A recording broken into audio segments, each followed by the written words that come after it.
In other business news, farmers have revealed the current challenges that have earned the agricultural sector blame for the 0.3% contraction in the South African economy. According to Stats SA's third quarter gross domestic product, the industry recorded a steep 28.8% decline. Business reporter Ntokozo Khumalo spoke to some farmers who say climate-related issues were a major reason. For instance, energy, things like infrastructure, for instance, because we have actually been struggling with infrastructure in South Africa, things like your port, railways, as well as roads in the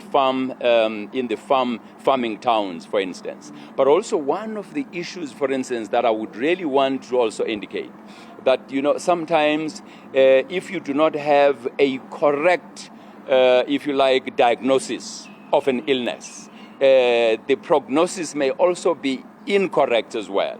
Because I think that if we were to take a step back and go back to the Garcia report, which was presented in 1992, it also does have a huge bearing on some of the challenges that the agricultural space, if you like, is now facing.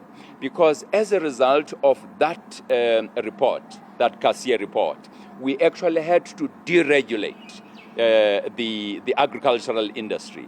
And that deregulation meant, for instance, that things like subsidies in the agricultural sector would actually disappear, even though, the erstwhile white commercial farmers benefited from that.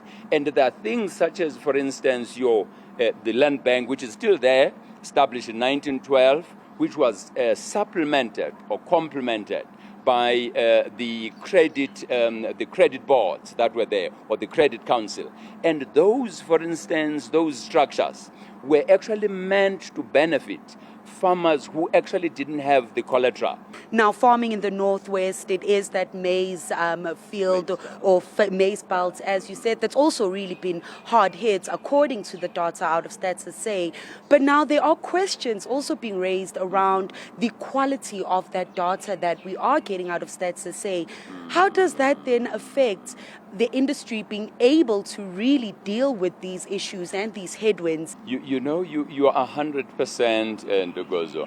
I think that there are lots of people who are really questioning the quality of data that is coming out of Stats SA.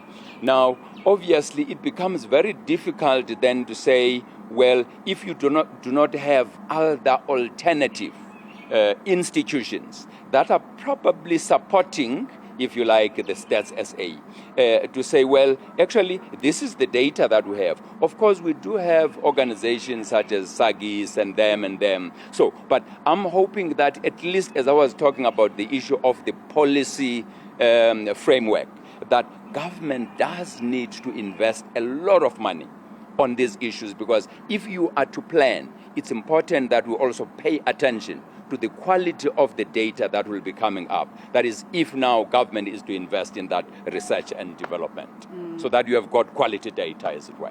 Thank you for those insights. Sandile, of course, Sandile Ndlungwane is the interim CEO at the African Farmers Association of South Africa. For Newzroom Afrika on Channel 405, I'm Ntokozo Khumalo in Johannesburg.